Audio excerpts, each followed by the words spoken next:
अब हम करेंगे स्टूडेंट सम नंबर 8। एक डोम है बिल्डिंग का जो हेमिस्फेरिकल शेप में है। फ्रॉम इनसाइड यानी अंदर की तरफ से इट वॉज वाइट वॉश, इसे वाइट वॉश किया गया था और वाइट वॉश करने की कॉस्ट आई थी ₹498.96 यानी 498 रुपीज़ 96 पैसे।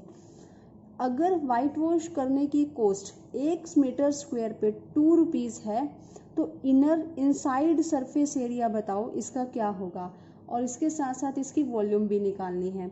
तो स्टूडेंट सबसे पहले हम स्टार्ट करते हैं कि जो टोटल कॉस्ट है वाइट वॉश की वो कितनी है। Total cost of white washing that is ₹498.96 और कॉस्ट ऑफ 1 मीटर स्क्वायर कितनी है। Cost of 1 metre square of white washing ₹2। तो मैं यहाँ से एरिया फाइंड आउट कर सकती हूँ, यानी मुझे टोटल कॉस्ट पता है और 1 मीटर स्क्वायर की कॉस्ट पता है। तो मैं इसे अगर आपस में डिवाइड करूँ, total cost of white wash divided by cost of white wash पर मीटर स्क्वायर। तो यहाँ से अगर मैं ₹498.96 को 2 रुपीज़ से डिवाइड कर दूंगी तो एरिया क्या आएगा 249.48 मीटर स्क्वायर, यानी इतना एरिया था। ठीक है, तो ये क्या आ गया student, surface area of dome. तो ये फर्स्ट पार्ट हमने सॉल्व कर लिया। अब सेकंड पार्ट में मुझे वॉल्यूम निकालनी है। तो वॉल्यूम निकालने के लिए स्टूडेंट्स मुझे क्या रिक्वायर्ड है, रेडियस, और वो मैं किसकी हेल्प से निकालूंगी, सरफेस एरिया की। तो सरफेस एरिया ऑफ हेमिस्फीयर, अब डोम है वो क्या होगा, अंदर से होलो होगा, तो होलो हेमिस्फीयर का एरिया क्या होता है 2πr² which is equal to 249.48। अब 2 इंटू पाई की जगह मुझे क्या प्लेस करना है 22/7 इंटू r²। इसे मैं ऐसे लिख सकती हूँ, तो r² 24948 बाई में 100 इंटू 7/22 इंटू 1/2। तो इसे सॉल्व कर लेते हैं, 2 को 12474। ठीक है, और इसे जब फिर से कट करेंगे स्टूडेंट्स तो ये कुछ r² हमारा आएगा सॉल्व करके 3969 बाई में 100। ठीक है, 3969 बाई में 100। तो यहाँ से r उधर जाकर स्क्वायर रूट हो जाएगा 3969 बाई में 100। तो यहाँ से जो r की वैल्यू आएगी वो आएगी 63/10 यानी 6.3 मीटर। तो रेडियस आ गई। अब मुझे इसकी वॉल्यूम फाइंड आउट करनी है। तो वॉल्यूम ऑफ डोम, तो volume of dome is 2/3 πr³। तो 2/3 pi will be 22/7, radius is 63/10, 63/10 and 63/10। तो 7 9 जा 3 3 जा। तो इसे सॉल्व करेंगे स्टूडेंट्स, इन्हें मल्टीप्लाई करके आएगा न्यूमरेटर्स को 523908 मीटर क्यूब।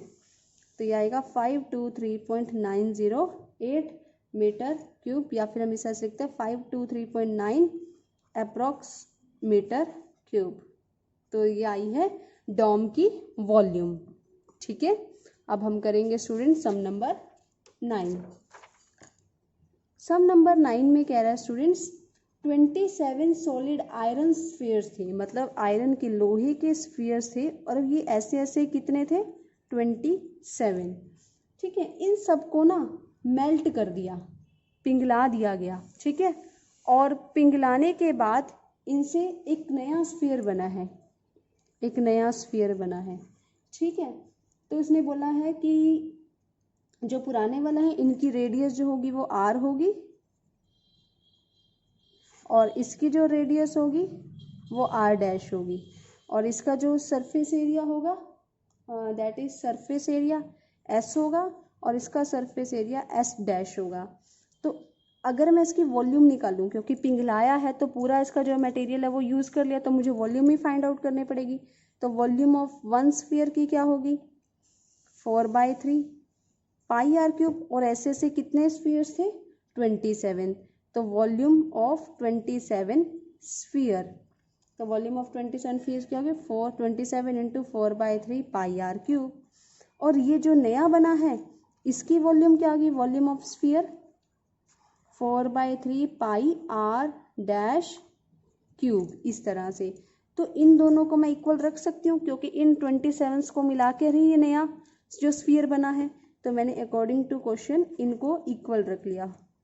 किस किस को? 4/3 ये न्यू वाला है और ये 27 पुराने वाले हैं। तो मुझे नए वाले की रेडियस फाइंड आउट करनी है। तो 27 into 4/3 pi R cube into ये 3 ऊपर चला जाएगा और 4 पाई नीचे आ जाएगा। तो 4 पाई कैंसिल, 3 से 3 कैंसिल। तो R dash cube is equal to 27 R cube. तो आर डैश होल क्यूब मैं इसको ऐसे लिख सकती हूँ 3r का होल क्यूब। तो होल क्यूब से होल क्यूब कैंसिल हो जाएगा। तो आर डैश कितनी आई? 3r। यानी जो न्यू जो स्फीयर बनेगा उसकी रेडियस क्या होगी? 3r। अब स्टूडेंट्स उसने बोला है सेकंड पार्ट में, ये फर्स्ट पार्ट था, सेकंड पार्ट में उसने बोला है रेशियो निकालो पुराने सरफेस एरिया की और नए सरफेस एरिया की। तो हम निकाल लेते हैं सेकंड पार्ट में। पहले सरफेस एरिया यानी ये वाला S, तो सरफेस एरिया क्या होता है इसका? 4πr²। और जो सेकंड वाला है मतलब सरफेस एरिया S डैश जिसकी नई रेडियस क्या थी? 3r। तो मैं यहाँ पर r की जगह क्या रखूंगी? 3r। तो it will be 4 into pi, 3 3 जा 9r², it will be 36 pi r²। अब मुझे इसकी रेशियो फाइंड आउट करनी है। तो रेशियो कैसे निकालेंगे? पहले वाला स्फीयर और नए वाले स्फीयर की सरफेस एरिया की रेशियो। तो 4πr² divided by 36 pi r², ये कैंसिल हो जाएगा। तो क्या आएगा? 4/36 विच इज 1/9। तो रिक्वायर्ड रेशियो क्या होगी स्टूडेंट्स? 1:9। तो ये है आंसर इन दोनों के सरफेस एरिया के रेशियो का। अब करेंगे student last sum of this exercise and last sum of this chapter which is sum number 10। एक कैप्सूल था मेडिसिन का जो स्फीयर की शेप में था जिसका डायमीटर गिवन है 3.5 mm। तो रेडियस क्या होगी स्टूडेंट्स? 3.5 divided by 2 mm। ठीक है। तो उसने बोला है यहाँ पर जो इसकी कितनी मेडिसिन आएगी इस कैप्सूल में फिल की जा सकती है, कैपेसिटी निकालनी है मतलब वॉल्यूम निकालनी है। और यहाँ पर इन्होंने बोला हुआ है mm में ही निकालनी है। तो हमें इसको कन्वर्ट करने की जरूरत नहीं है, हम डायरेक्ट वॉल्यूम निकालेंगे। Volume of capsule which is in the shape of sphere, तो volume will be 4/3 pi r cube, 22/7। we can write it 35/20। Decimal हटा के मैंने 10 ले लिया था। तो 7 5 जा 5 4 जा 4 से 4 कैंसिल हो गया।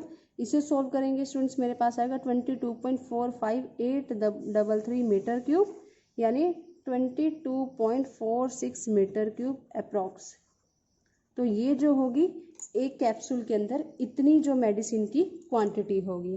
तो स्टूडेंट्स ये थी आपकी एक्सरसाइज 13.8 और इसी के साथ हमने किया है chapter number 13 complete which is surface areas and volumes of class 9th। I hope आप लोगों को बहुत अच्छे से समझ आया होगा।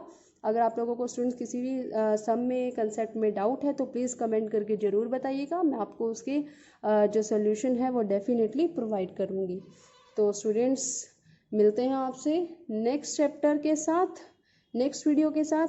Till then bye bye, take care, study hard.